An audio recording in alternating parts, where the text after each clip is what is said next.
Good evening. Good evening, my beautiful people. How's everyone doing? Hope everybody's doing great. If you can see me, you can see this live. Say hello. I'm just about to share it first on my own actual Facebook. So let me share that first. So we can get as many people as possible to join us. The more the merrier. So yeah, let's just go on to my homepage. Make sure that we are on there. Otherwise, some people won't know we are on live just yet. So yeah, that's it. I'm gonna share it on my page. And if you can see this, please share it. Share. Sharing is caring. So make sure that you share.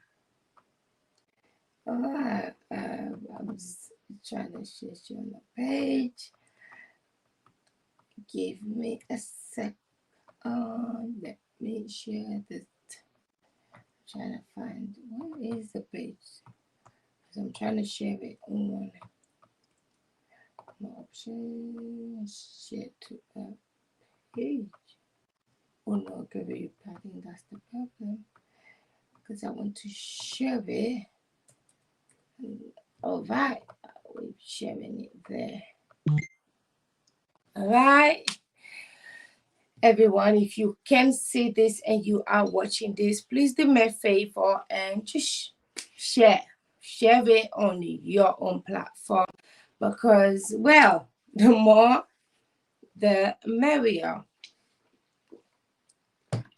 So today we are going to be, sickle cell.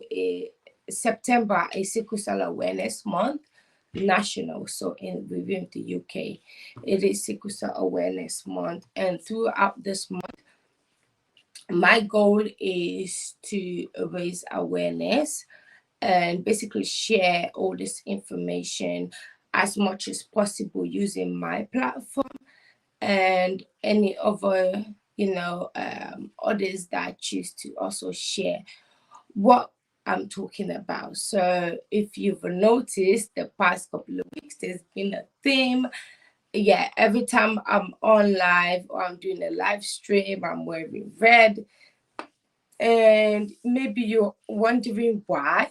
Well, the reason is because red represents red blood cells, which is what sickle cell is about. Our blood cells, our red blood cells, which are not shaped like the regular, but you will find that most organizations, they're red just to kind of represent, sickle cell or anything to do with blood anyway. So yeah, that is why I'm wearing red, just in case you were wondering. And all right, so Amike Akoma says, true. Yes, it is very, very, very true. So that is why I'm coming to you wearing a red. Nope, I am not part of any cult. It is just to represent sickle cell, because the whole of September is Sickle Cell Awareness Month. And I don't want this month just going by without me using it effectively to help and raise awareness.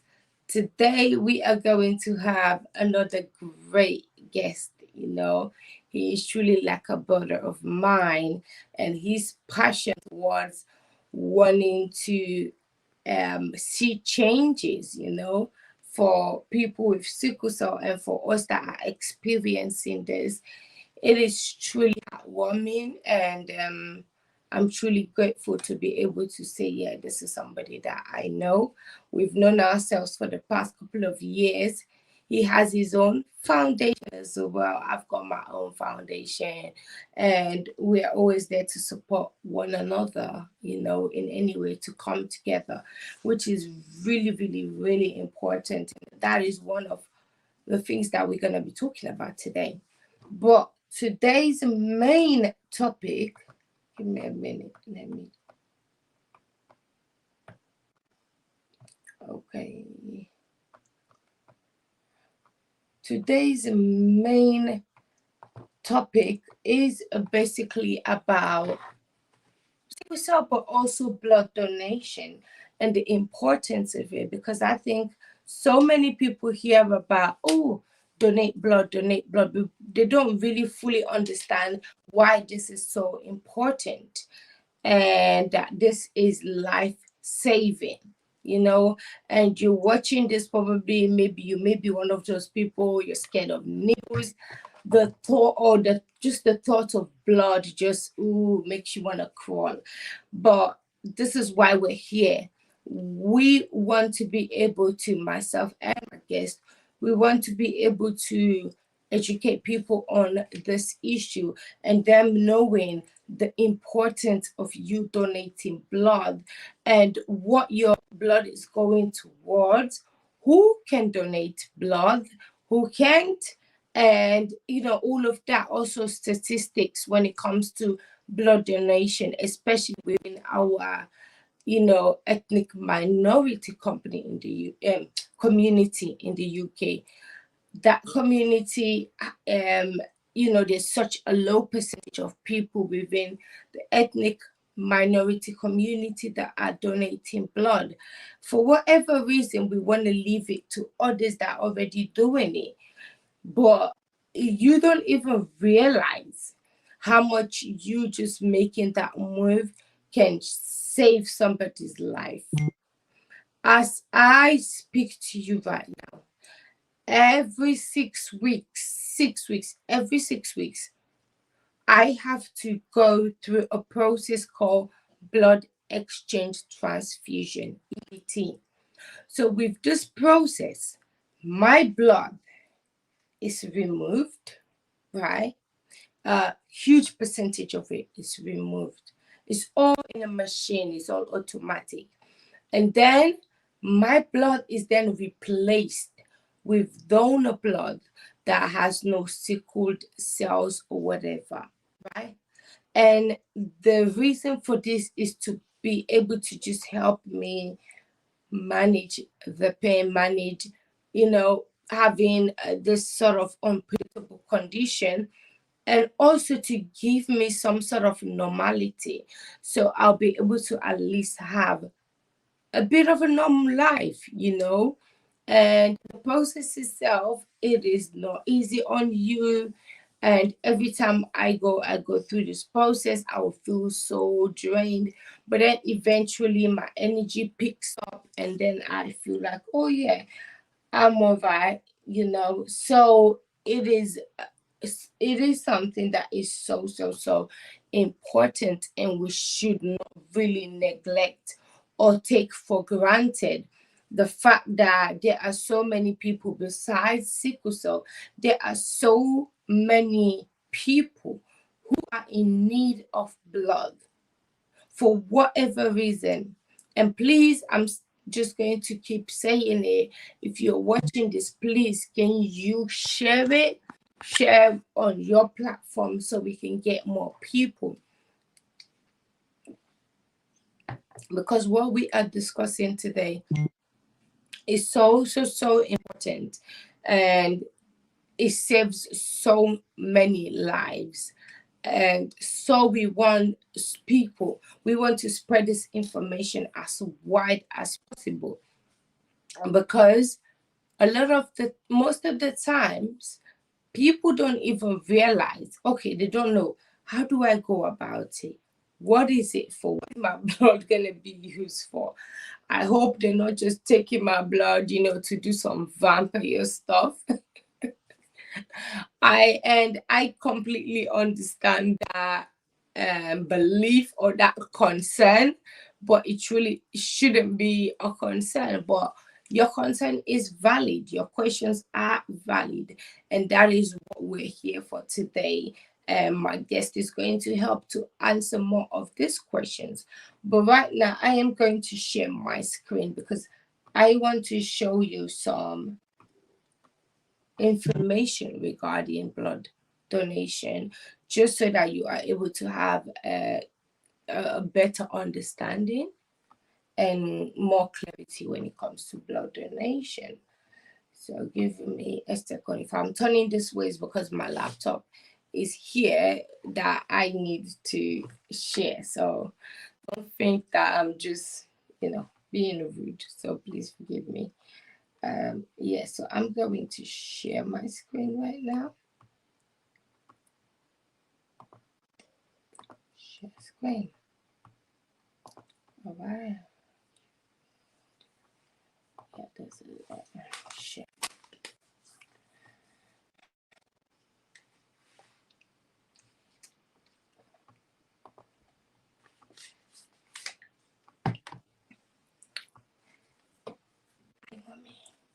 Said so I'm just so this is, let's go on to it. All right, hopefully you can see this. So this is the NHS Blood Department. They are the ones that organize everything to do with blood donation and everything that it goes towards. So this is the information coming right from them.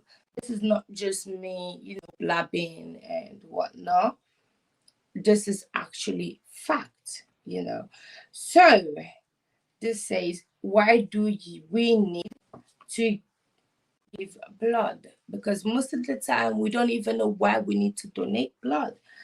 Why do we need to really donate blood in the first place? In case you are asking, this is a question that you have in mind.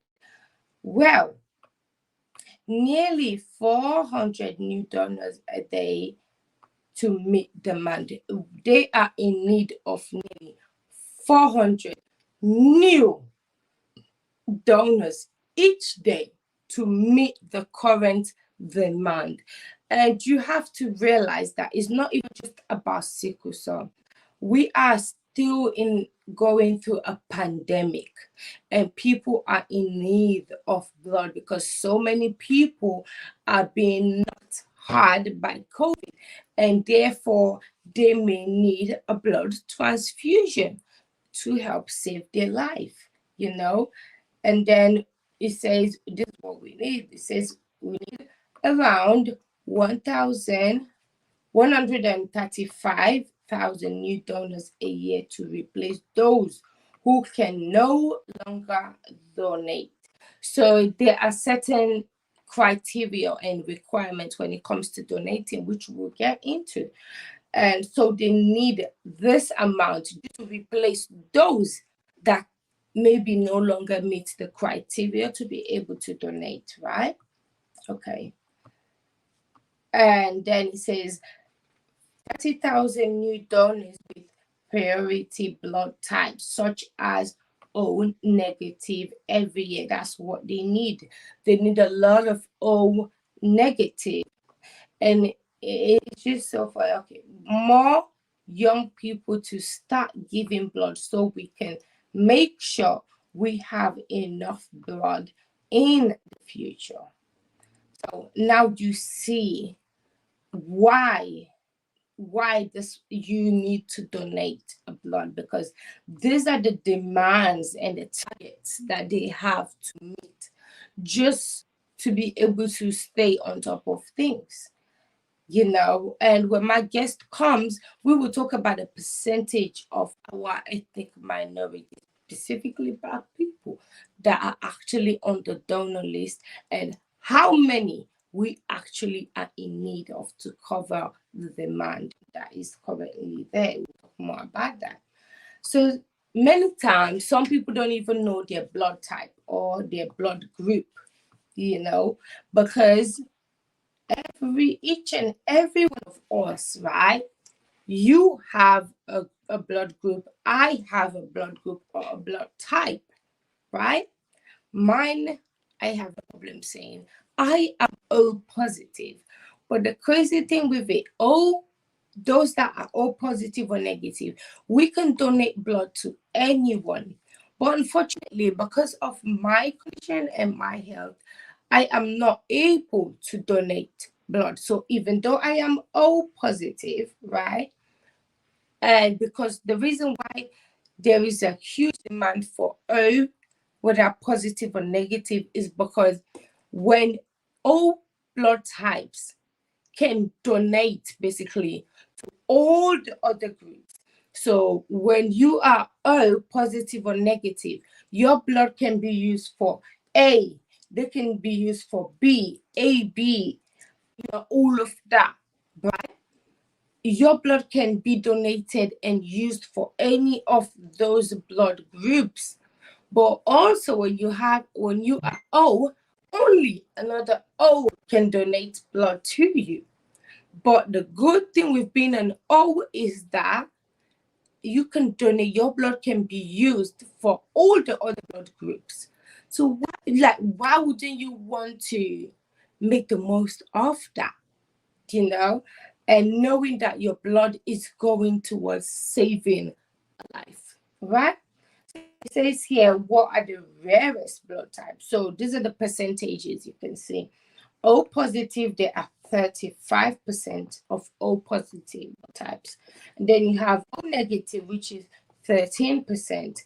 And then you have A positive 30, A negative 8, B positive 8, B negative 2, AB positive 2, and AB negative 1. So you see, this is the percentages, and you can see out of all of them, O positive, which is my blood group actually, that is, it says there are 8 blood types, but some are rarer than others. The least issue. So O positive is quite rare. But O positive blood can be used to donate to all the other groups. This is why they need more people that are O positive or O negative to come and donate blood, because your blood can be used for all the other groups, which is really remarkable. It's like having like a superhero cape, knowing that you can do something wonderful. You can change lives, save lives just by giving blood. So this is it shows you this. If we can watch this, it shows you all the blood types and who they go towards. So if you see A minus, who can A minus go towards? You see, all right? And then you have B plus, who can it go to? B positive? B and A, B. And then B minus goes towards B and AB. And then O positive. So this is incredible. Just watch it. So you see, O positive can basically donate blood to all the other positive groups. So that includes O positive, A positive, B positive, and AB positive. Understand? And now watch O negative. This is why I did need more of this. So can you see O positive? Look at the diagram. Can you see that O positive, literally, you have O negative, your blood can be donated to any other group, any of the other groups. And that is just incredible, knowing that you can literally save anyone just by donating your blood if you are O negative. Can you see? So this is why it is very, very, very important. And all of this information you can find at blood.co.uk.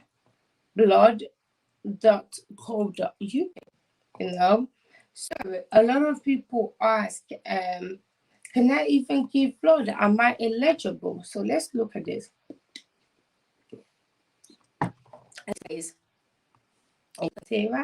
says sometimes it is not possible to give blood, or we may ask you to wait before donating. Again, to save you a wasted journey, please read the list of the most common reasons people cannot give blood. So these are the most common reasons.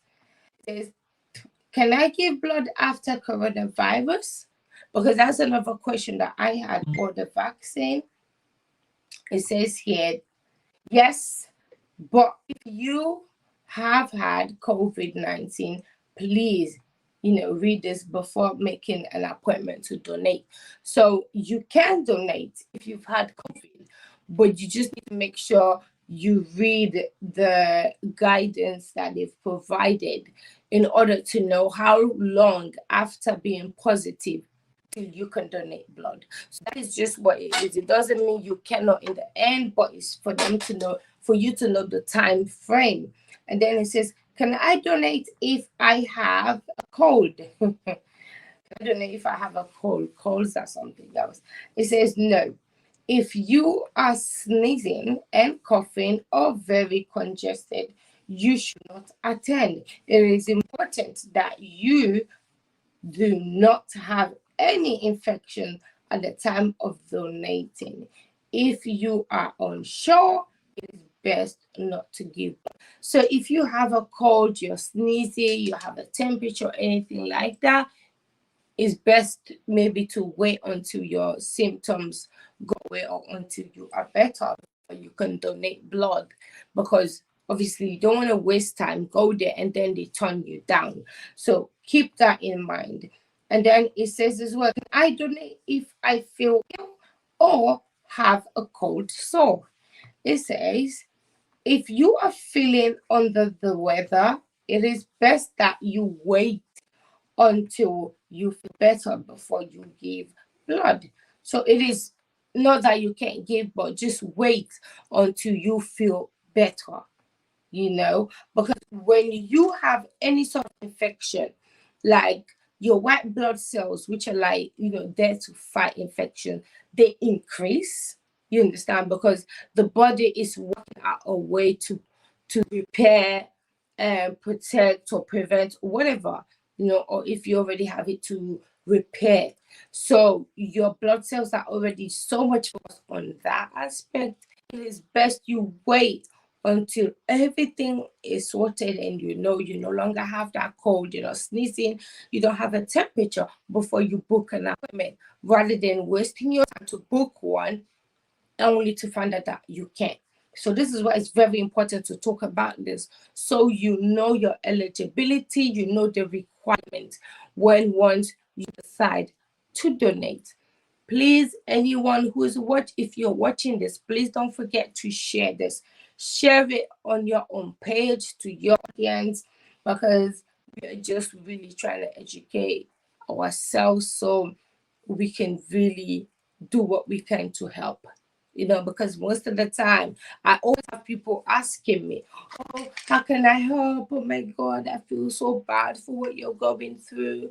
Oh my God, with the sickle cell, I can't believe you're still getting on well. Oh my God, I wish I could do something. Well, this is it. You can do something. Every 6 weeks, I am using up 8 units of blood, and that blood comes from people. So we need you to get involved. That is a way of supporting me and what I went through and all of that. It doesn't mean your blood is directly going to come to me, but at least that blood is going to go towards saving a life. So let's continue. It says, can I give blood if I am receiving medical treatment or taking medications? It says you will need to check. We will need to check. We will need to check that you can donate. Whether or not you can donate would depend on the medications you are receiving, as well as the conditions for which you are being treated. Please search for your condition or medication in our health and eligibility section. So please always check whatever situation you are in. They have all the resources in order for you to check and know if indeed you can donate, so you don't waste an entire journey to find out. You can call them. I'm going to be giving the number for them, where you can call them to book an appointment, to ask questions. Everybody's situation is different, but we all need to just know how to go about it to find that information. So instead of you thinking, oh my God, well, I had COVID, so I can't give blood, it's best for you to find out how long can it be till I can donate my blood if I've gone through this, you know. So this is it, and it says can you give blood. If all the information is there on the website, which is blood.co.uk, you know. So these are just some of the questions, and they have their number here, which is for you to call if you want to find out any information. If you want to have any questions that you need to ask, this number, they can answer those questions. If you need to book an appointment, they can do that. They can check your eligibility. They can check, the nearest center that you can go to donate wherever it is that you live. So this number is very important, which is 0300 123 2323. So that number again is 0300 123 2323. So this is the helpline for you to find out all the information that you need if you want to donate blood, if you have any questions and just want to. And another thing that I am organizing, I am working together with my guest. His organization is known as Sicklekan. And I'm joining forces with him to basically organize like an event whereby can get friends and family to come and you donate your blood, so we can just find a day where everybody can get it done. Because think about it, I am here today because somebody else decided to donate blood. Don't wait until somebody is at the brink of death. Do you know how many people in Africa, especially those with sickle cell, that have lost their life because they were unable to get blood on time or what they needed or anything like that? You know that? Yeah, that is what happens. When I was at the age of 6, 7 years of age, after having my first crisis, there was a time I got really critically ill. I could not even speak. And anybody that knows me knows, if ma'am can't speak, oh Lord, things are very, very serious. At that moment, things are critical because no matter how sick I get, my mouth it's running. But when at that moment, even that got affected, my entire family knew, oh no, this is something really serious.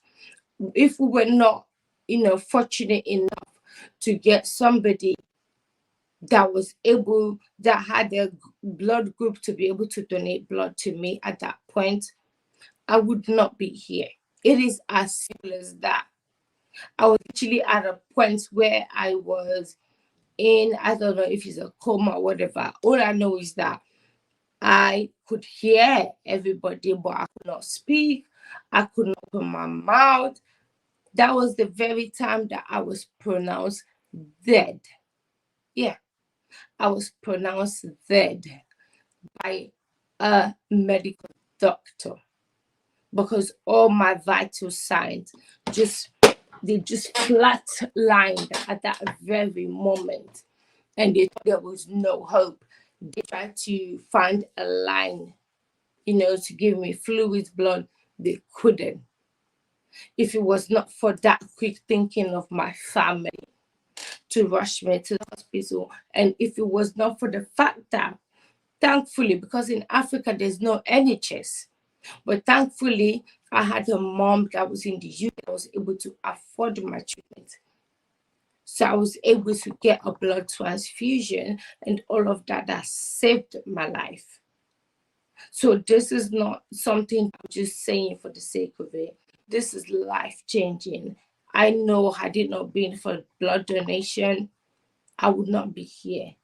And if there was no Miriam K, there would be no twins. There would be no Hannah, there would be no Harrison.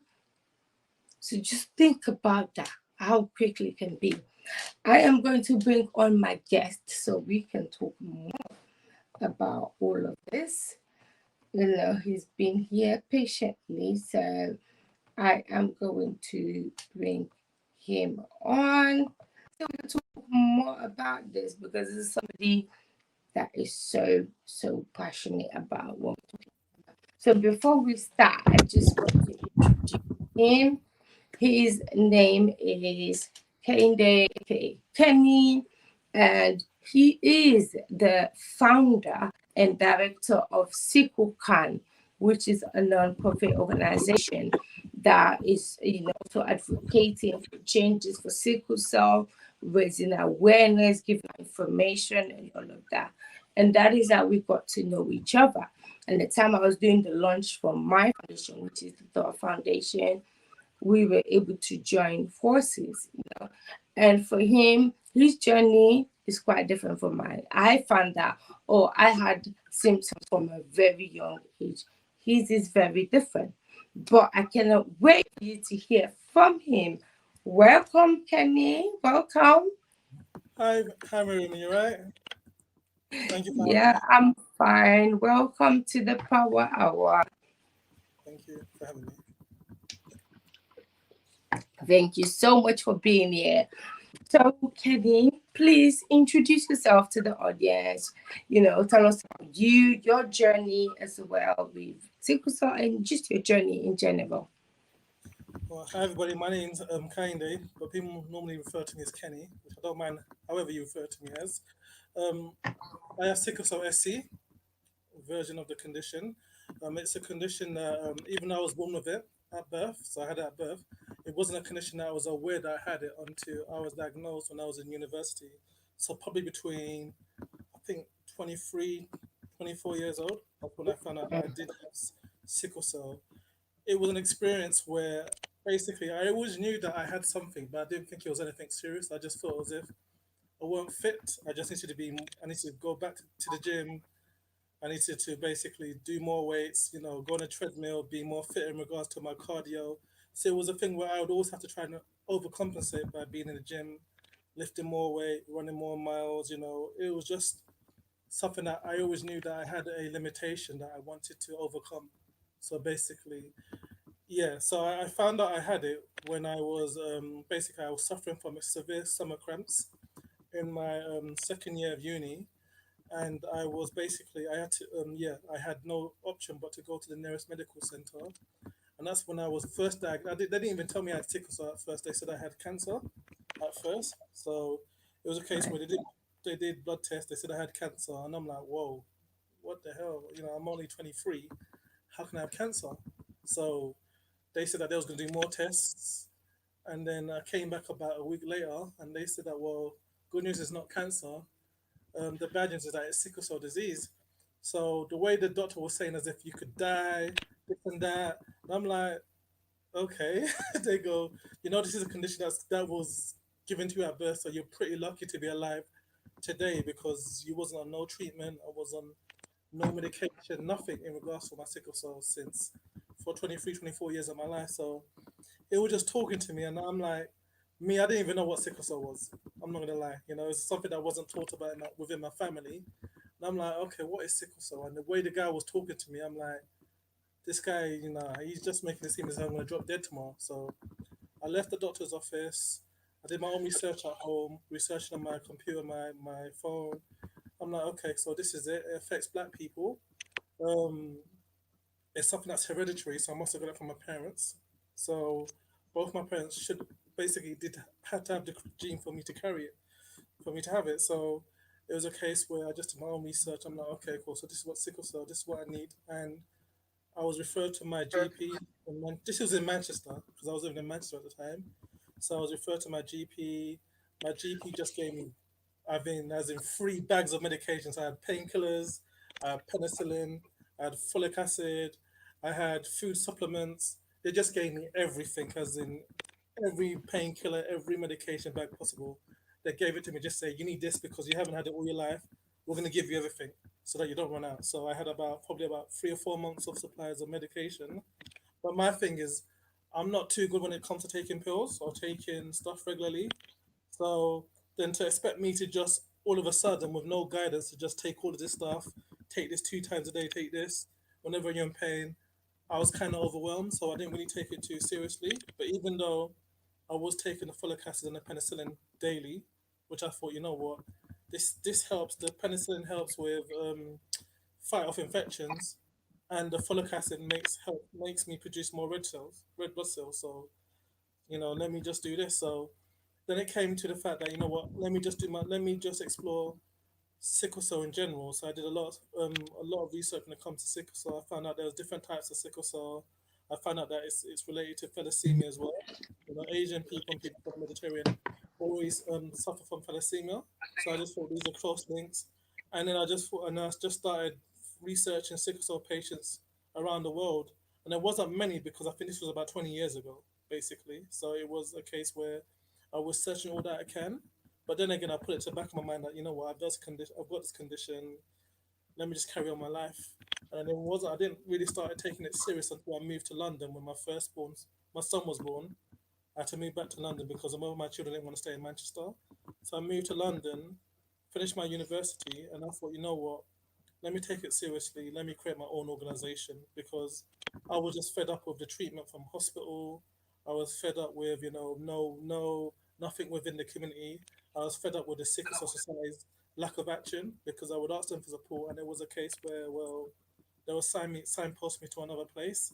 It wasn't a case where I was getting actual support that I thought I needed. So I thought, instead of me getting angry, the system, let me create my own organization. And then it was a tiresome thing because I had to think of a name. I'm like, right, so what kind of name can I think for this organization? And I just felt as if, all the time, yeah, sickle cell patients have been told they can't do this, they can't do that, you can't do this, you're gonna die before you reach 30. So I'm like, so let me have a play in words, yeah. It's gonna be sickle can instead of sickle can't. So I thought it's gonna be sickle can because at the end of the day, it's promoting that all the things that we can do. You get me? We can research, we can live long life, we can have, we can live past all these expectations. We can do as much as we can, as we have the guidance and the tools to do so. So I just came up with the name Sicklekan. I registered it and I started off as an Instagram page, which just blew off. As in, imagine I think it was in 2005, 2006 when I started posting, and I was like one of the first people. I think probably one of the first people talking about sickle cell on Instagram that frequently. So and I got other people involved. People from across the different Australia, Nigeria, Ghana, Jamaica, even China, messaging me to say, "It's so glad that you're talking about sickle cell. You're the one of the few platforms that I can see can be candid about it." And I'm like, let's network. And then that's when the BBC got in contact with me in regards to doing a documentary, doing a story and an angle in regards to sickle cell patients. And then there was an incident that happened in hospital where I was admitted in ER, and I was screaming in pain, and doctors and nurses were just walking past me. So basically, I put the live on Facebook, it went viral. I had so many people watching it, and then the BBC got hold of it, and basically they was like, we're gonna have to do a story on it. But before that they can put a story, because they have to talk to the hospital. The hospital came back and said, you can't put the story out. It's too damaging. We're gonna take legal action. Blah blah blah. And I'm like, why are you gonna take legal action if you didn't do what you're supposed to do? So the BBC got shook, and they was like, you know what? We're gonna have to edit the story into a brighter thing where we're gonna talk about you, and then we're gonna talk about a friend of mine. She's recently passed away, where she had a son that had sickle cell, and they was talking about the ambulance not basically even when the ambulance knew that the child has sickle cell, they decided to divert to go and pick up another person and come back for the person after they did that job. They didn't see it as a priority.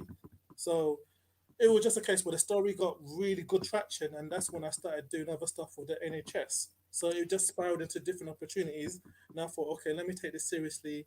Let me get the paperwork. Let me get registered, and let me create a platform to help as many people as possible by first sharing my story. And that's where it came to be where it is at this moment in time. Wow. It is just incredible. You know, one thing about sickle cell that I found out, right, over the years, even though we are all different and we get affected differently, but somehow our experiences are so similar.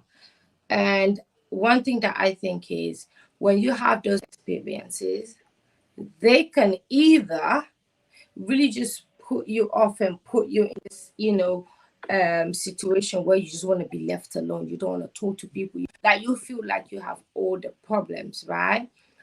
Or you are going to be in that situation where you're going to use that experience to do good, to make things, to bring about changes, basically, And even though people may think like, oh, you just want attention, that's one thing I always tell people, right?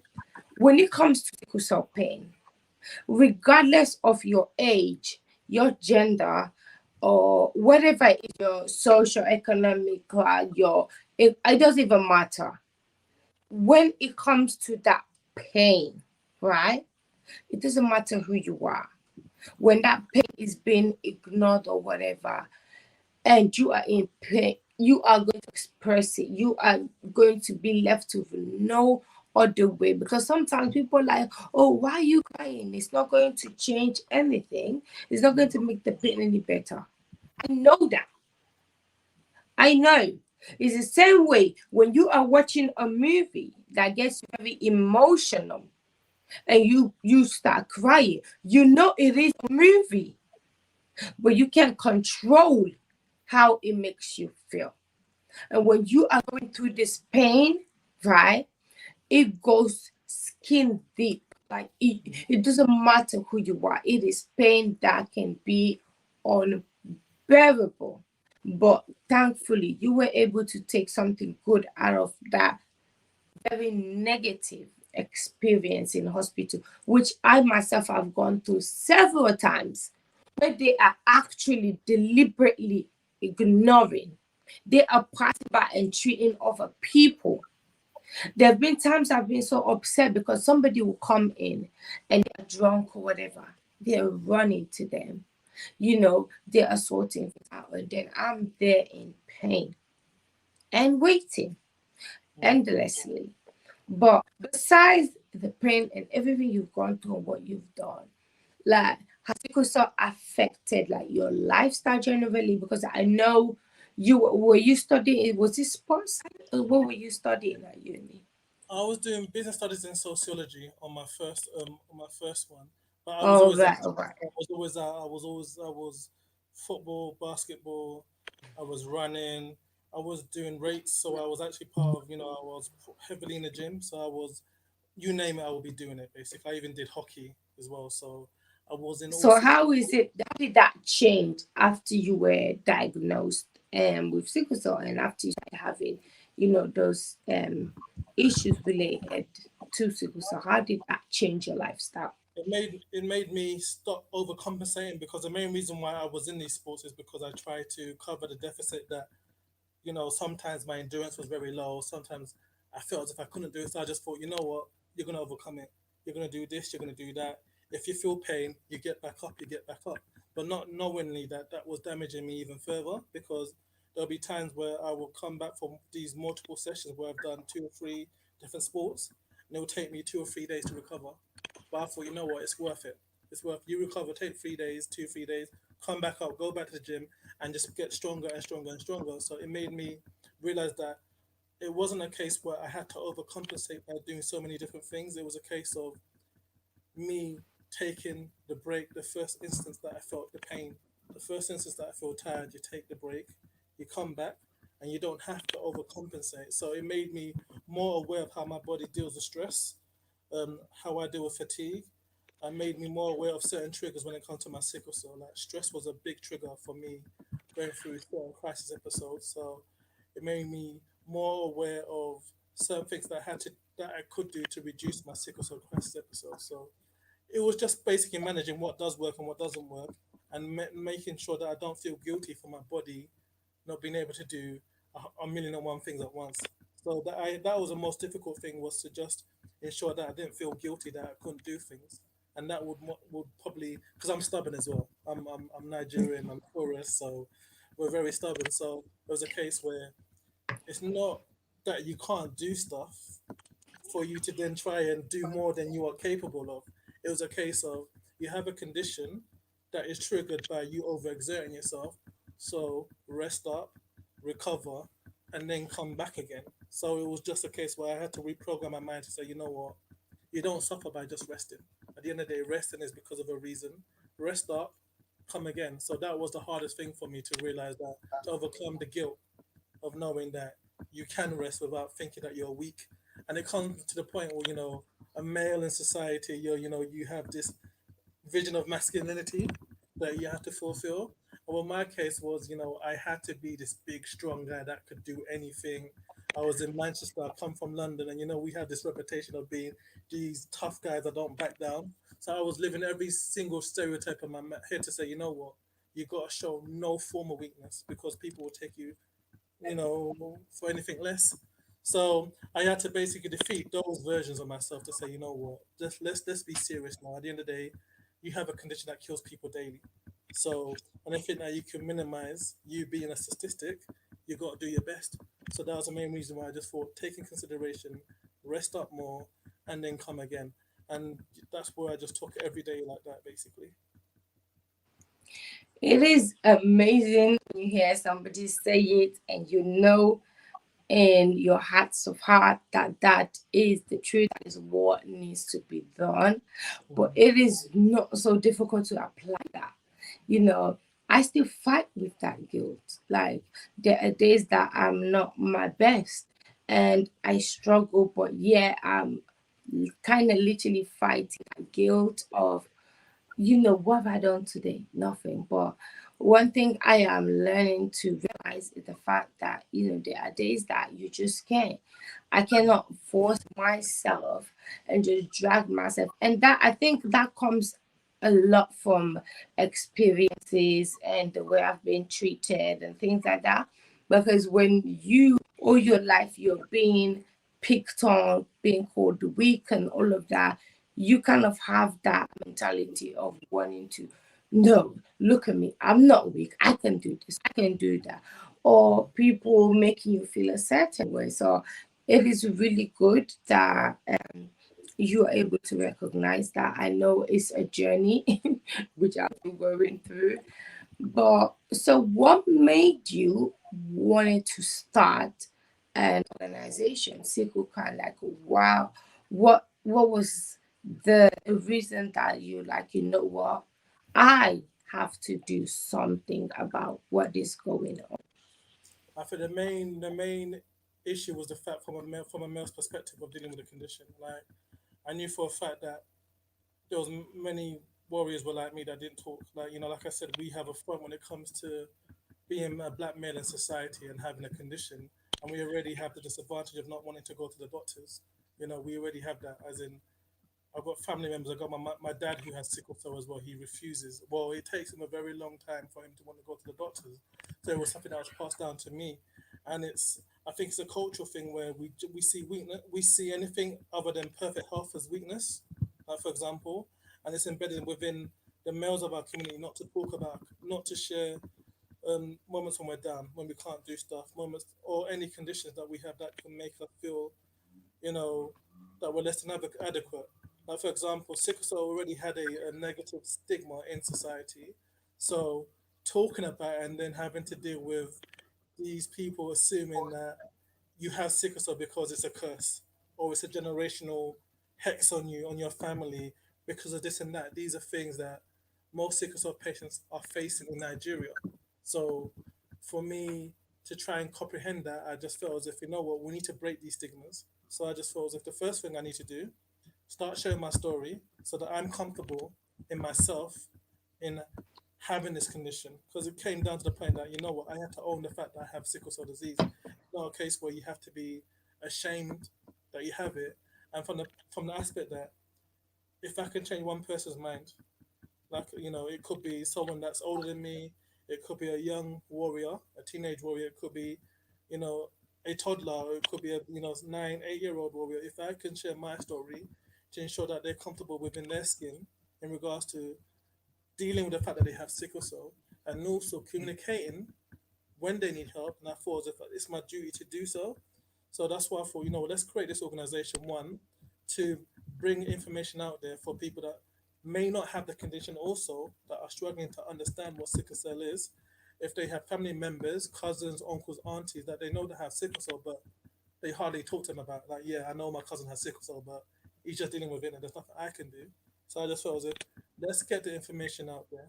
Once I get the information out there, I can deal with the support and outreach work. So it was just basically a thing where I decided to focus on one aspect, and then it bloomed to other aspects where I could then do work outside of my remit when it comes to just giving information. It could be a fact where I can exchange information. Well, this is how I deal with fatigue. This is how I deal with the pain.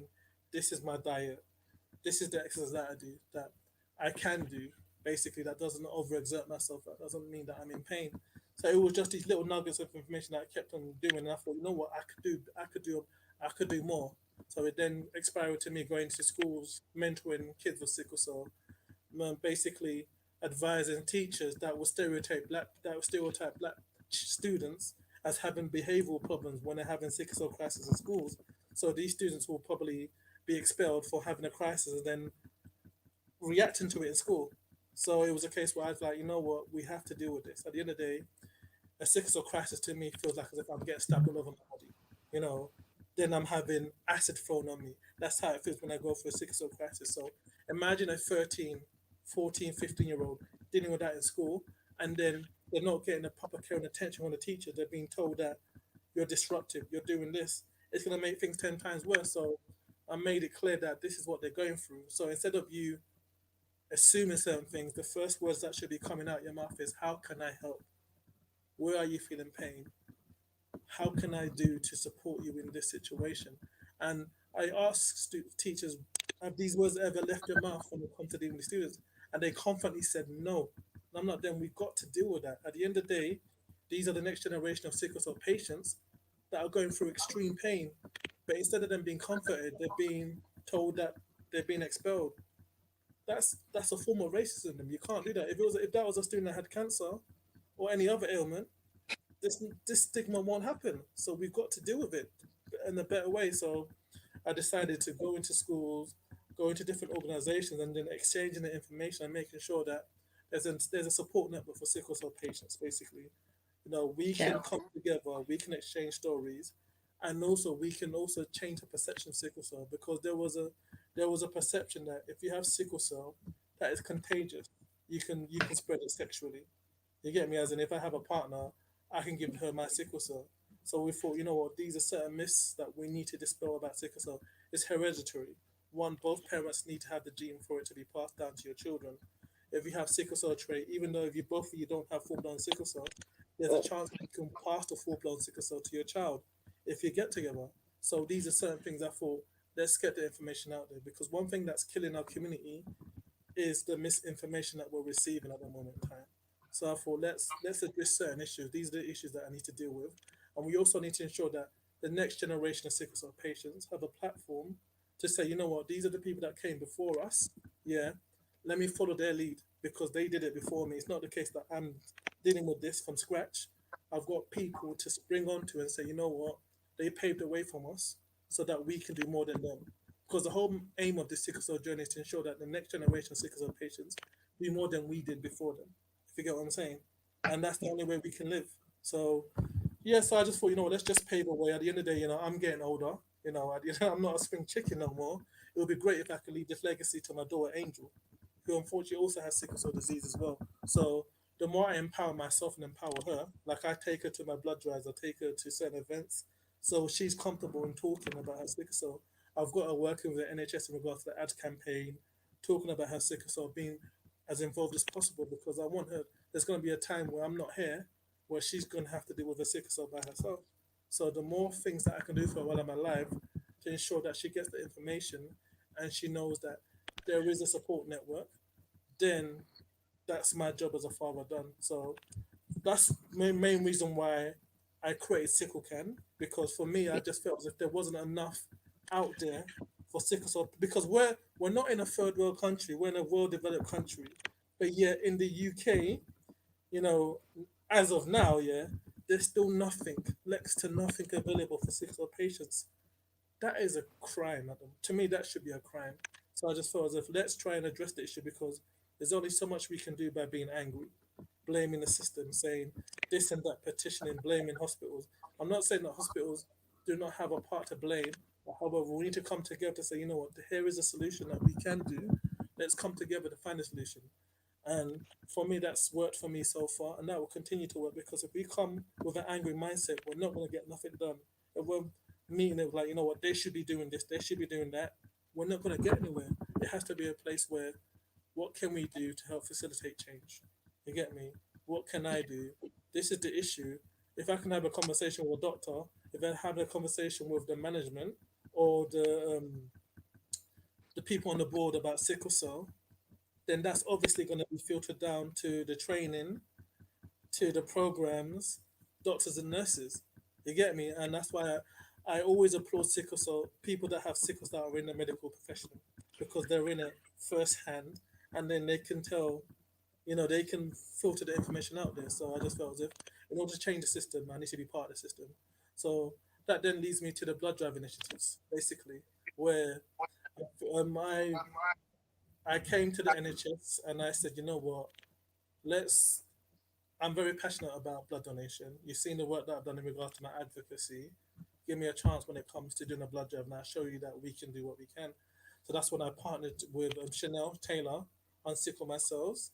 I also partnered with Emmanuel, my friend Emmanuel, good friend Emmanuel, who has once, and then my friend Vashti, and we basically did a blood drive in Hither Green, collaboratory, and it basically broke records for the number of blood donations in one session. So I thought, wow, we've got a thing going on here. Let's continue. So we did other blood drives for the past next year and a half, and then NHS were just proper impressed with what we did, and that was only because the power of our voices. We made sure that anything that we put out there is from our direct message. It wasn't filtered. It wasn't anything that we had to water down. It was a case where we need black blood donors. There's only 1% of us giving blood. This is the issue. We can't complain when we're not stepping up to give blood. At the end of the day, there's an issue, there's a gap we need to fill. Let's fill the gap. Let's get the blood there to ensure that we're doing our part. You get me? If we're not, we can't complain if we're not doing our part. You get me? If we're doing our part, and we can say, well, we've sent X amount of blood. Now it's your job to give it to the patients. If you're not doing a job, we can say, well, we've done our part of the deal. What are you doing? So Yeah. yeah, and it just spiraled from there, and then it just led to where we are at this moment in time. Yeah. Yeah, yeah. You've definitely done, such an incredible job, and I truly admire you and am inspired by, your passion towards what you do. And just as you say, you talk about like working together, like how did it come about, like you, because you are basically an event Mhm, outreach officer for mhm, NHS blood donor and transplant. mhm. So how were you able to come together to work with the NHS, and also why this specific aspect? Obviously, we all know blood donation is important, but what was it that really inspired you? Like, well, this is something that I want to take to another level. I think it was the case that I was looking at the stats when it comes to sickle cell patients in the UK, and I realized that and also treatments and cures for sickle cell, and I realized that besides the bone marrow transplant, which is very risky for adults with sickle cell, it's only I think it's even in the worst. It's only given in the worst case scenarios for children, with sickle cell. I just thought, what's the next best way to alleviate sickle cell symptoms? And that's have a blood transfusion. And then I just realized that how many blood transfusions does a sickle cell patient need per transfusion? And I realized it's probably 8 pints of blood The average is about 8 to 10 pints of blood per sickle cell patient per blood transfusion. And I realized that how are we going to get that blood if it's only 1%? So I think me, Chanel Taylor, Emmanuel, Vashti, and later in the scene, Cynthia, we basically started, you know, we came together to basically put up a proposal to the NHS to say, this is the situation. You don't have a black recruitment unit. Okay, let's get on board on this events outreach officer program where we can go into the community. We have the reach.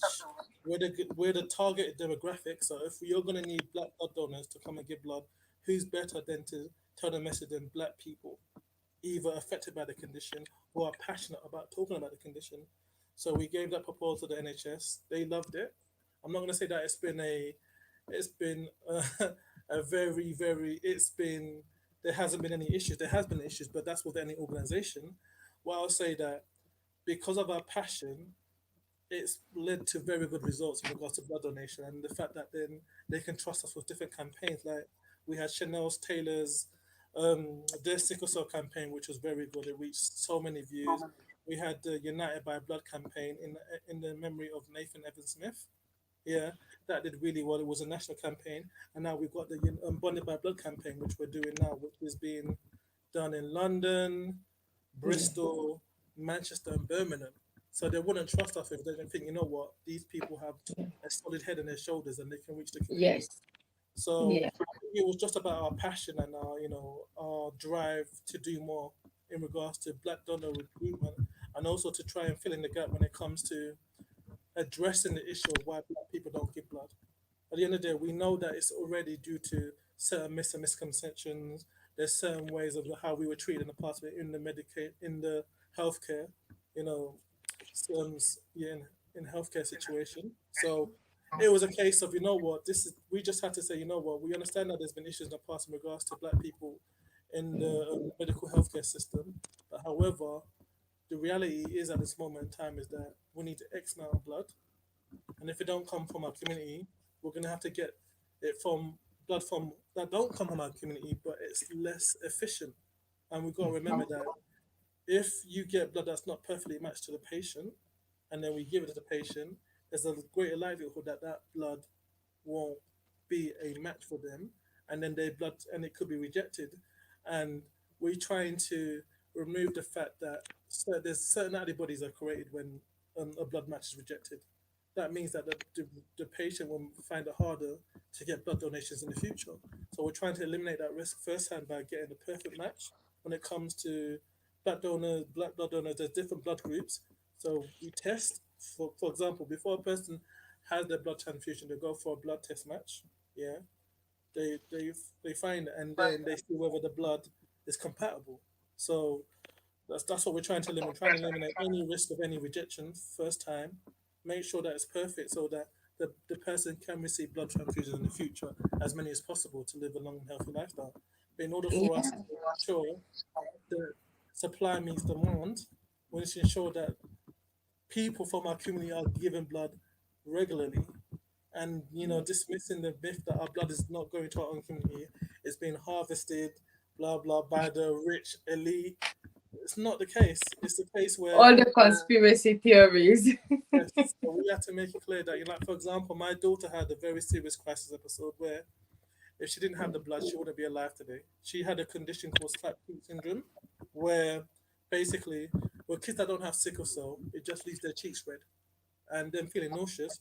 But because she had sickle cell, it lowered her blood hemoglobin level to practically zero. Her face was pale, her tongue was green. She was basically, the life was being sucked from her body.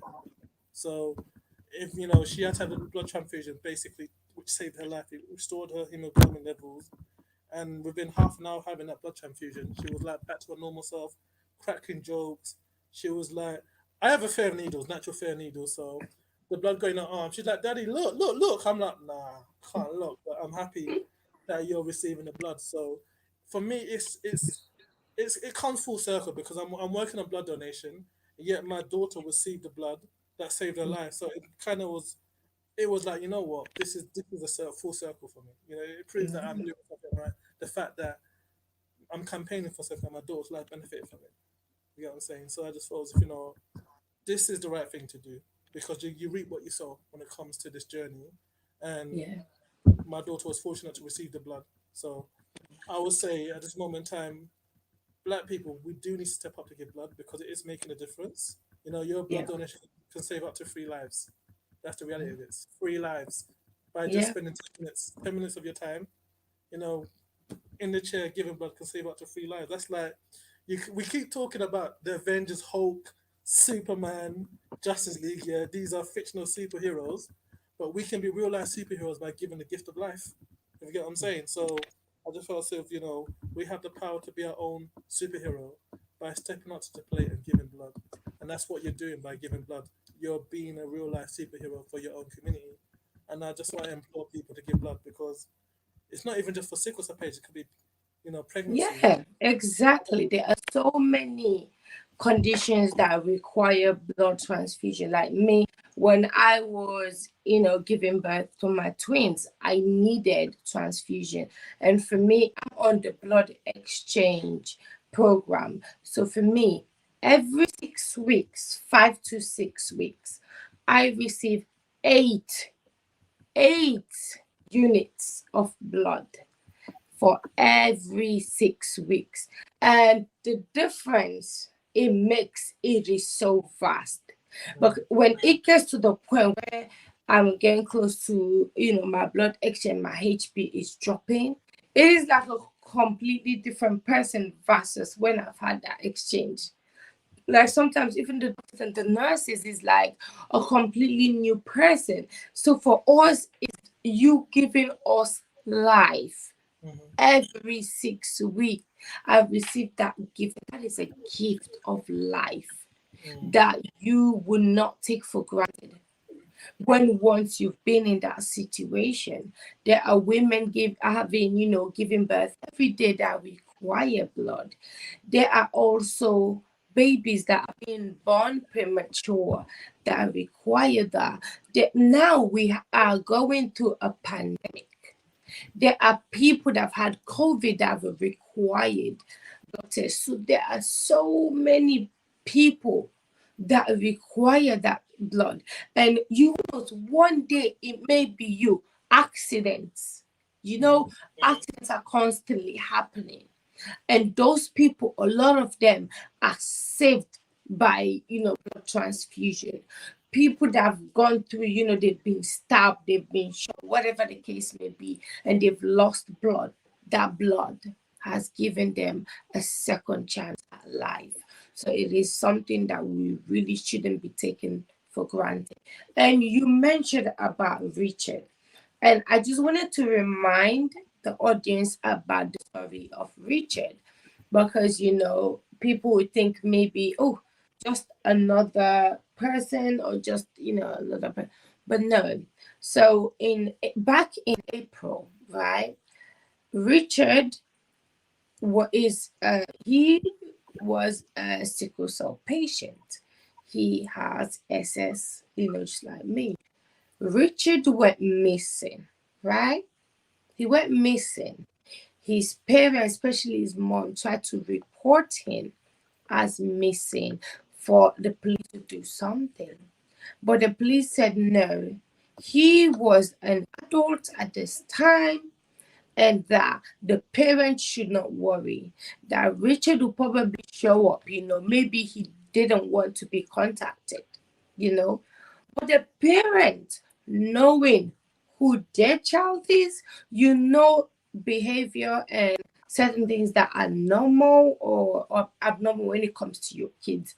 You know them. You have raised this child from birth. You know them. And the parent kept insisting, the mom kept insisting that, look, he is at a high risk. He left the house. He was supposed to meet up with a friend or something. He didn't go with anything warm, because that does affect us and can, actually trigger our crisis. It's too hot, it's too cold. And so the parent said he didn't number with a jacket. Number two, he did not take any of his medication with him. So there is no way he will make the choice just not to be in contact, or that he didn't want to be bothered, because at least he would have taken his medication. But then the police kept insisting he is an adult officially. He can choose to go missing. He can choose not to be contacted. But this was at the time we were going through COVID. And when we were on lockdown, us that have sickle cell, we were not just on lockdown, we had to shield. Meaning we had to stay home. I was getting text messages from NHS, getting alerts from them, telling me not to eat outside my door. And do you think that is something that is easy? Yes, you know you're doing it for, to save yourself, for your life, for your benefit. We are not built that way. We are not built to be kept caged. That is why prison is used as a form of punishment. Why? Because it is not something that is normal. And we had to go through that. We couldn't even go and, to walk, get fresh air. No, there was a time we were confined to our house. That was it. And the parents did say that Richard was feeling, he was feeling with the shielding, and now all of a sudden he's dead. It took the police how many days before any move was made towards searching for Richard? Yeah. And What I was it's saying, go on. what I was saying in regards to the Richard thing, let's just say that is still under investigation, definitely. So that is still being investigated. Yeah, Let's wait till the report comes out. But I can agree yeah, with you. I can agree with you in regards to lockdown has been tough, definitely, mentally and hmm emotionally. For me, as if I'm more or less a homebody anyway. But for me, I've been told, yeah, I can't do stuff because of X, Y, and Z. You can't see your family, you can't see your mum and your dad. You know, it's a case. There was even yeah, sense where I couldn't see my kids because they lived in a different area than me because of the whole Corona thing. So I would say yeah, it was tough.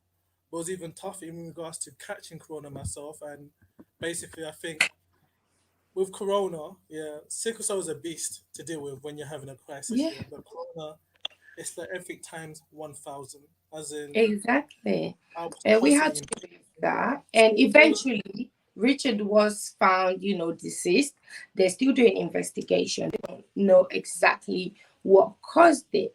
But the fact that, this tussle about how important it was for them to search early, it is very difficult for our community, because sometimes we do feel neglected. This is why um that you and also NHS and other groups of people, you've come together to have a campaign to donate blood, on behalf of Richard, so in memory of Richard, who he was and what his experience was, which I think it is so wonderful that you guys were able to take something so difficult, right, and turn it to something that could help other people. And so you started the Bonded by Blood campaign. So tell us more about that campaign. that campaign was actually Chanel and Cynthia's brainchild. Basically, they had a conversation with Evidence, Richard's mum, in regards to what can they do to honor him, in regards to getting more involved. And I think because she's created her own foundation, the Richard Okorie Foundation, it was a case. Let's honor her and let's also try and see whether we can get more involved in regard to the aspect of giving blood in general.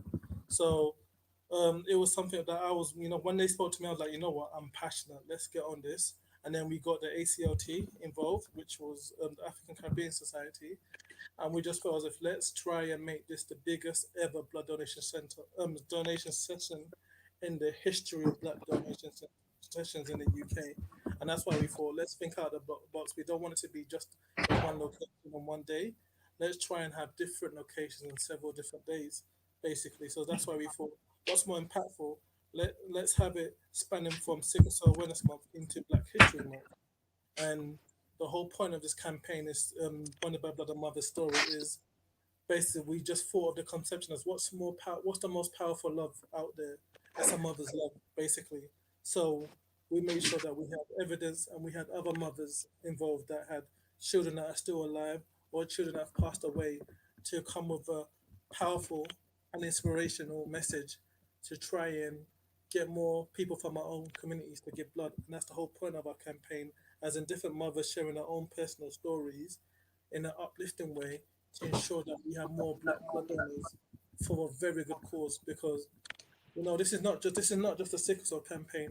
It's a blood donation campaign in general. We have patients that suffer from different forms of cancer, leukemia. So we just feel as if let's not confine this to the realms of sickle cell disease. It's a condition where there's various conditions within our community that we need more blood donors to actually give blood to support these individuals, whether that be children, parents, whatever the case. So we just felt as if let's label it Wanted by Blood and Mother story, and also let's try and reach as many people as possible. So we understand that London is not the hub of the UK. Okay, even though most of our blood donation centres, some sessions have been focused in London, we're not the be all and end all of the UK. There's other cities that suffer the same plight as when it comes to needing blood donors from our community. Let's try and get them involved as possible. So our first thought was Manchester needs to do this. Then we thought, you know what, Birmingham as well, and then Bristol. Let's get these places involved so that we can expand it to even more places if we are going to do this campaign again. So for me, it was just a no-brainer. We all agreed that it was a no-brainer in regards to doing this campaign, and also the message of this campaign in regards to making sure that we identify the fact that a mother's love and a mother's pain is the most powerful thing that we could ever have. And and it doesn't take away from fathers, when it comes to supporting mothers. So even though it's labeled Bonded by Blood and Mother story, we need to ensure that the man them come to support the mothers and the females of our community by giving blood. That's the fact of the situation. We need to come as a community because one thing that we do need to understand that the women are the backbone of our community. Simple as that. Without women, there won't be no community of us. Women give blood. Women are the first thing a baby sees. Love, you carry the baby 9 months within the womb. That's the Yeah. first that there is at the moment in time. So we thought as Yeah. if, you know what, let's label it a mother's month, but however, we can support as men within our own community. It doesn't mean that we're not part of it. We are Mm. part of this. We as men, we come from women. It's as simple as that. So Indeed. we just felt as if let's try and get as many people as possible. I also encourage a man them to give blood because one other thing that we need to address is that there's a lack of male blood donors within our community. Definitely. And that's also due to the reasons before, black men are reluctant when it comes to health and, giving blood and other things as well. So we just feel as if let's empower more man them to come give blood, support the females within our community, and also get on board in this campaign, definitely. Yeah. But also to ensure that we as a community are united in regards to this campaign. And that's the whole point of this campaign, to unite us all as one for one big inspirational cause, and that's to save the lives of people that look like us, okay, that are us, and they come from our own communities. Simple. That's Yeah. the be all end all. Because if we don't get the Yeah. blood, the people that look like us are gonna die. That's Yeah. the reality of the situation. This is not sugarcoating nothing. This is the reality. There's going to be babies, there's going to be toddlers, there's going to be teenagers, there's going to be adults, there's going to be grandmas, uncles, aunties dying because they don't Yeah. receive the blood. Yeah. Simple as that. So that's the reality. There's certain messages that the NHS can't put out that we can put out to say, this is it. So Yeah.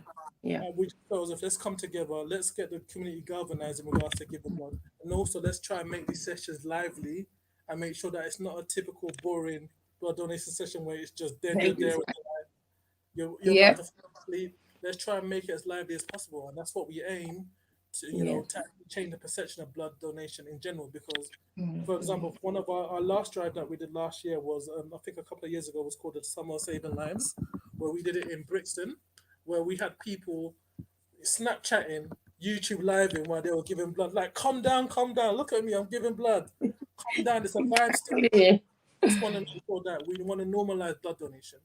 Definitely. Yes, No yeah, shame. it's so true. And so, speaking about blood donation, right?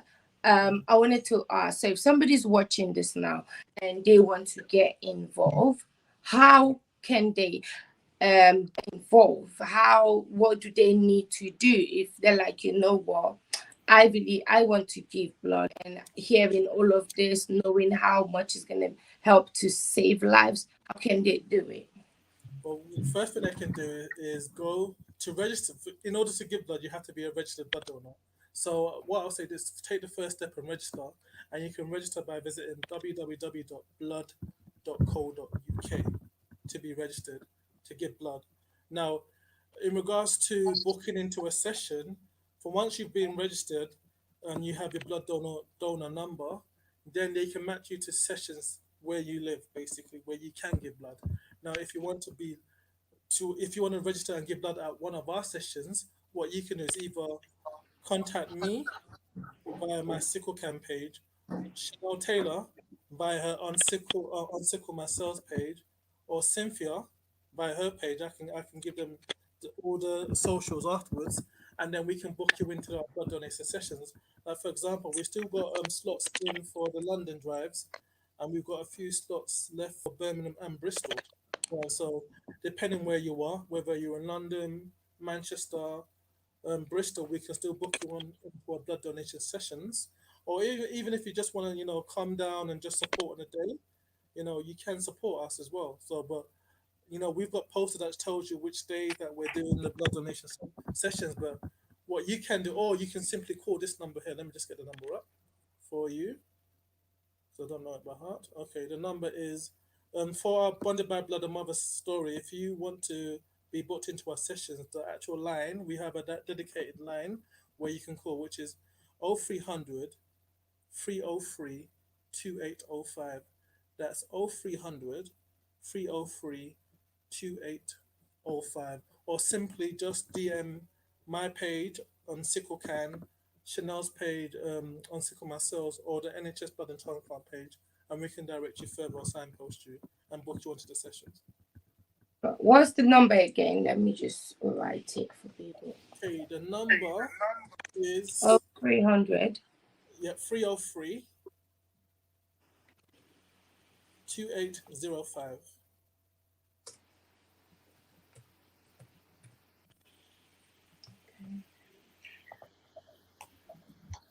And that's to book you into the sessions. Yeah. Wow. So that's the number that you can see, and that's the website to get registered. And what also I wanted to ask, we talk about blood donation, and we talk specifically, right, about getting more Black people to donate. But why is it important? Because somebody will be thinking, well, why does it matter? Do we already have, other ethnic groups donating? Why is it important specifically to get more Black people to donate? It's all about ethnicity, like ethnicity match blood, basically. The closer the match that we have within our own communities, the better it is. It leaves out any room for error. Basically, if you have a blood that's coming from your own community, there's more likely that it's going to be matched towards a person of your community. Like for example, if we have a donor that's from a non-black community giving blood, there's a high likelihood of the blood being rejected because it's not a perfect match. And that's the main reason why we want more people from our own communities, because we also have the very rare RO blood, which is used for sickle cell patients. So, for example, like I said before, if you let's just say the blood is from the recipient to the person needing it, yeah, the donor to the recipient, there's going to be there's a highly likely chance of the person producing antibodies, yeah, from a failed blood transfusion. And if they get more and more antibodies, it's going to become harder for that person to receive blood transfusions in the future. And Mm. we already know the quickest way to relieve sickle cell symptoms is through a blood transfusion. Okay. Now imagine if you can't do blood transfusions, it's going to be harder for you to live a great life without knowing that you can't have blood transfusions. I'm very fortunate for the fact that I've never needed blood transfusions, but there's going to be a person that needs a blood transfusion that can't because they have antibodies that makes it difficult. So the alternative treatment, it's going to be harder because it's going to be less effective than having a full blown blood transfusion. Like for example, I was on hydroxyurea for a long period of time. I didn't find that effective. It wasn't really effective for me. So I just thought, you know what, let me do my thing. But I know a lot of people, you know, from switching from hydroxyurea to blood transfusion, they found it very easier to live their lives, a normal life, Yeah. like when on blood transfusion. So there's other alternative treatments, but I would say the most effective way for people that need blood transfusions within the sickle cell community and who suffer from other conditions within blood transfusion is the easiest way, yeah, to manage your condition, bar in a bone marrow transplant. And we know the issue when it comes to having a bone marrow transplant. You need to be near your deathbed to have that because they're very selective. So the next best thing is having a blood transfusion. And I would say it's the quickest way because it's every 6 weeks. Once you do get, from personal testimony, as soon as you get the blood transfusion, you're feeling better. It's like a new life. That's It's like testimony. somebody, when you're in a game and it's like you've done so much, you have that one lifetime remaining. Yeah. When you get transfusion, it's literally like being given an addition, like a bonus lifestyle. Extra life, like So Mario. from One up. experience, exactly. Exactly. So from experience, I can confirm that it is. But there are people that they may in their heart want to do something, they want to donate blood, they want to help, but then they have certain things like I'm afraid of needles, or all of these things. Is there anything We like can for them to help them?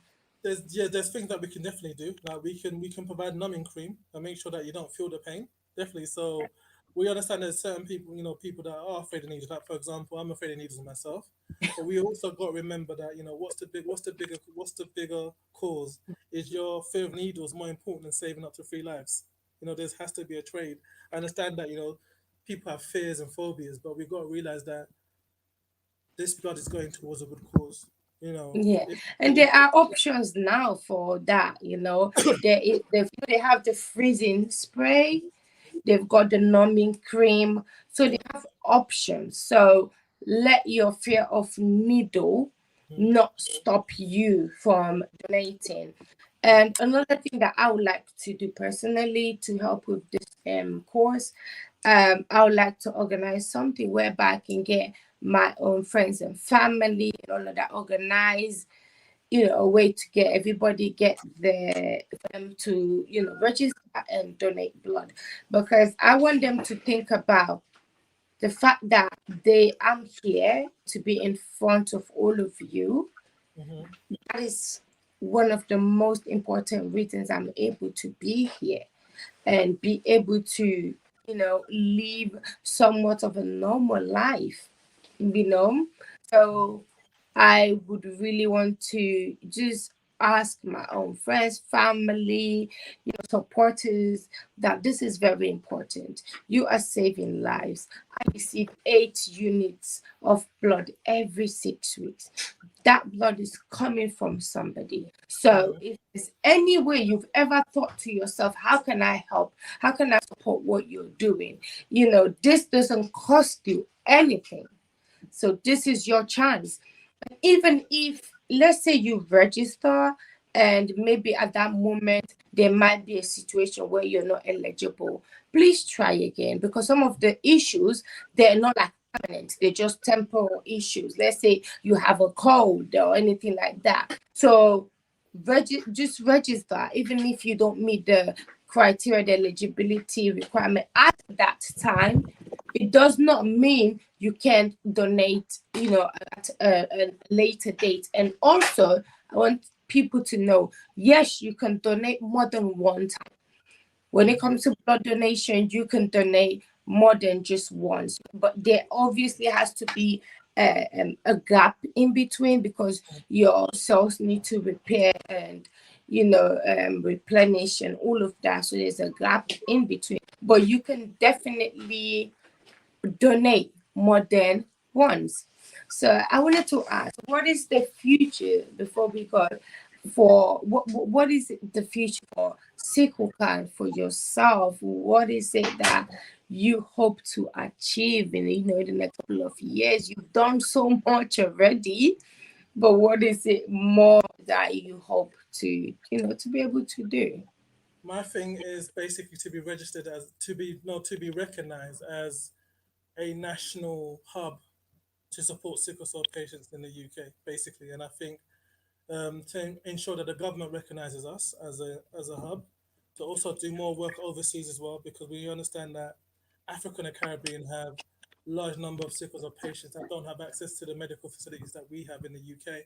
So maybe even have a few branches in Nigeria, Ghana, Jamaica, Trinidad, so that we can help the patients over there, and even do some more work in America as well, for and just collaborate with our people in America, but also to have mentors across the country assisting students affected and teachers to bridge the gap, in regards to the educational system in sickle cell, to have patient advocates to constantly update doctors and nurses in regards to the protocols and what patients are doing within the healthcare system, and also to do more blood drives. Our thing is to normalize blood donation, basically, and within our own community. So to have regular blood drives. My aim personally is to probably have a blood drive every month, basically, having people not there's blood donation sessions more regular than that, but to have our bespoke blood drives every month, and have it to be a big thing where we have people from different personalities, different influencers on board giving blood, and just paving the way to ensure that we normalize the whole aspect of giving blood within our own communities, and to have it within the national curriculum that blood donation should be normalized, basically. So I have a lot of things. It's too much for me to articulate at the moment time. So I'll say the first thing is to expand our reach in regards to what we are able to do. The second thing is to maybe even offer and also make sure that the next generation of sickle cell patients are comfortable within their skin in regards to not just managing the condition, asking for help, and also supporting each other. Basically, make sure that we and also to mobilize and organize all these different sickle cell organizations. Because one thing that we are, even though we are very plentiful, we don't have the structure to move together at this moment in time to ensure that we're moving together to become more effective are our mission statements. Because, like I said before, there's so many different organizations out there fighting the same cause, but we don't have the reach because we're so fragmented. So to unify us to ensure that we can, if I have I'm based in South London. If a sickle cell patient in North London reaches out to me, I can signpost and say, well, this organization is doing this. They can help you, and then they can give me feedback in regards to this is what we've done to the patient, done with the patient. Thank you, and it just basically be able to, so that, for example, we had a clubhouse conversation where there was a sickle cell patient that was going through struggles because the doctors and nurses weren't listening to her. To be able to be the quick response system that if we know that a patient is struggling, done. Where they make that phone call, they get treated straight away. That's one of the things that I want to fix up. I want to ensure that we have a rapid response system that deals with any issues. If there's a family within, that's struggling, with a patient that's struggling, like a young sickle patient, I'm struggling, I can't do this. We're able to help that. Here's a cab to the hospital. If you need someone to represent you at the hospital to ensure that the doctors respond rapidly, you're going to get that person to assist you. Because one thing that we do understand that is that these doctors and nurses sometimes struggle to hear our reality dealing with sickle cell, and it's even harder if you're a parent trying to care for a sickle cell patient and the doctors or the nurses are not listening to your child. So we want to eliminate all that stuff. But these are things I know that won't happen straight away. It will take time. Yeah. But my vision and my passion is big to ensure that we will get there eventually. But like I said, one thing that I'm major big on is having all these other organizations collaborating together to ensure that we will reach as many people as possible when it comes to our support. That's what I want to do, basically. That is fantastic. So if somebody's watching and they feel like, oh, I actually relate or to what he's saying, or I want to find a way to support, or even just keep up to date with all of this target and things plans that you have, and how they can even keep up to date. How can people and you keep up to date, or get in contact, anything like that? Well, they can contact us via the website, which is www.sicklekan.com. They can also visit my Instagram page, which is Sicklekan. You can Sicklekan underscore, where you can actually find us there. Or you can actually reach out to our email, which is sicklekan.co.uk. Basically, you can email me, message me, and we'll be able to rapidly respond to you as soon as possible. There's other organizations like Unsickle My Cells as well, where you can reach out to Chanel Taylor Unsickle My Cells. There's the ACLTs where you can reach out to them. There's also even other organizations. There's your organization as well. So I think we just have to realize that we are powerful in numbers. You get me? The sooner we mobilize together, and also Miriam, I think we want to do a Zoom call to unite all the sickle cell organizations within the next week Yeah. or so, in regards to maybe try and get more people for this Bonded by Blood campaign, but also to ensure what we can do moving forward. So we want to create a sickle cell coalition that have all the organizations together to ensure that we can make better change. I think I want to mobilize that call probably for maybe next week. So me and you will talk after this Zoom to ensure that we have that call rolling. But I'm very big and passionate about making sure all the organizations are working together for a common goal, and that's something we need now, not tomorrow. We need that now. So let's get that started. And yeah, just I'm a approachable person. Just get in contact. Yeah, yeah, definitely, definitely. I think it is really important for all of us to be able to come together, because when we come together, our voices are much more stronger. Our power is much more stronger, because it is not easy trying to do this isolated.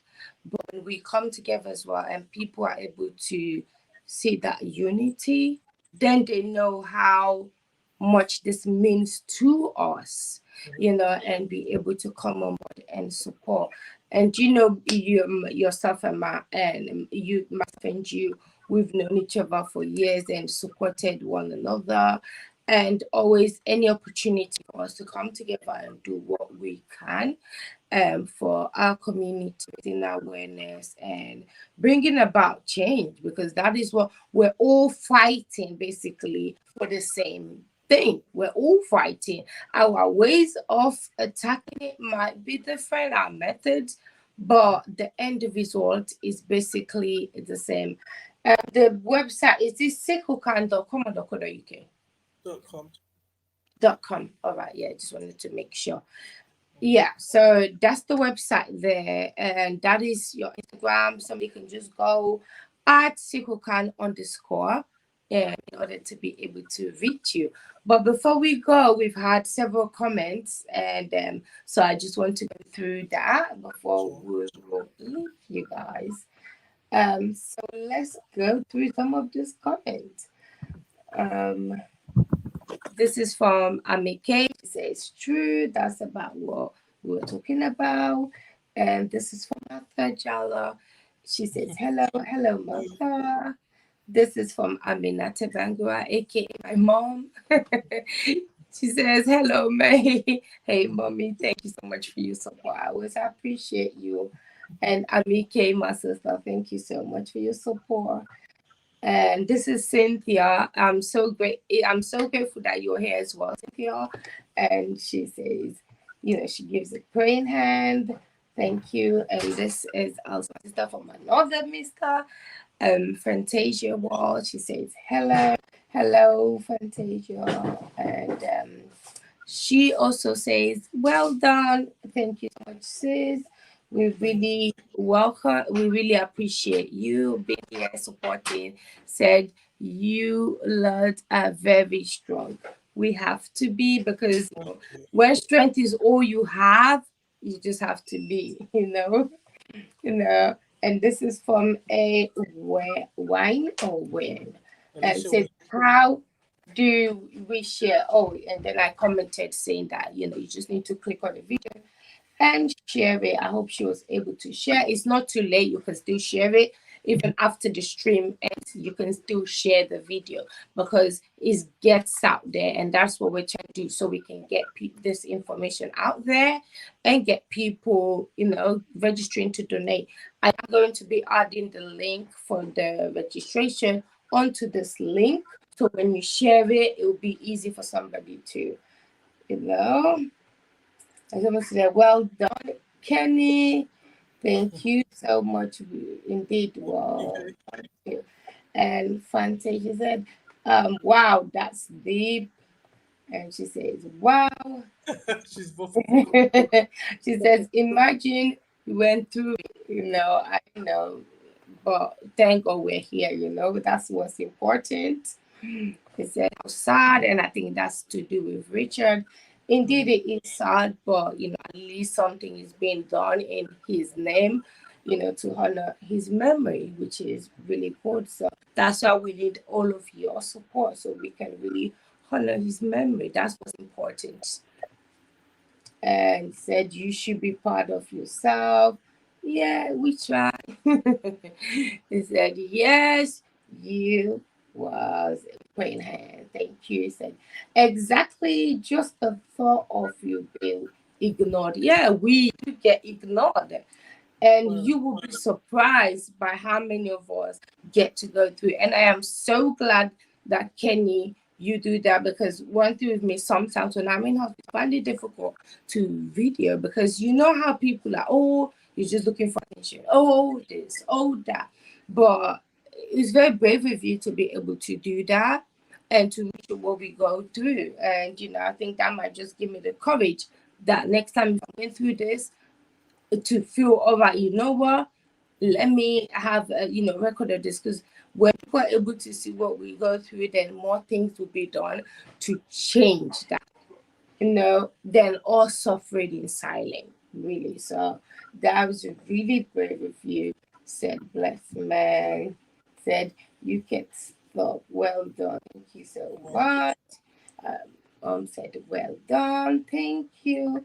Cynthia, there's a great hand. Thank you, Cynthia. Queen B Speaks says, great. Thank you, Queen B. Thanks for being here. And then Cynthia says, hashtag bonded by God, a mother's story. So, yes, please. This is the entire campaign. We need your support. And let's let his legacy lives on, you know. Donate blood in memory of Richard. Yes, please do. Share this video, share the please do. information. Yeah, so more people will know about this and more people can come together. This is us doing something that is productive rather than just complaining. But how can we change this and take that power, turn it into something positive? You know, so it is so important. Kevin gave brain hands, blood, needles, so get people scared now. And Fantasia said, imagine, indeed, imagine this is what, you know, to do. We say, how is the boy? Sadly, he passed away, but his memory lives on, his legacy will continue to live on through this campaign, and I'm sure many more to come. And said, wow, that's well said. I understand what you're saying because of his death. That would have been a good, yeah. So this is a way we can take something very sad and turn it into something that actually helps others. No. Yeah, she says I'm scared of needles. Don't worry, there are options. You can have the freezing spray, you can have the numbing cream. They have all of that. So please don't be. And also, you know, when you go there, they'll give you like biscuits, you know, hot chocolate. So they Yeah. really take care of you when you're there. So don't worry, you'll be well taken care of. They will make sure you know you're well taken care of. Everyone said love her. Thank you. Said true that. And yeah, so Cynthia put the number. This is the number to get yourself registered for blood donor. Please You can ring donate. that number, donate, So register, donate. please ring, ring, ring, ring, ring. That's the Oh, direct there number was to one go thing to. I wanted to answer because I also had this question. So I want to make it clear. So if you do have sickle cell traits, so if you are AS, you are a carrier, you can still donate blood.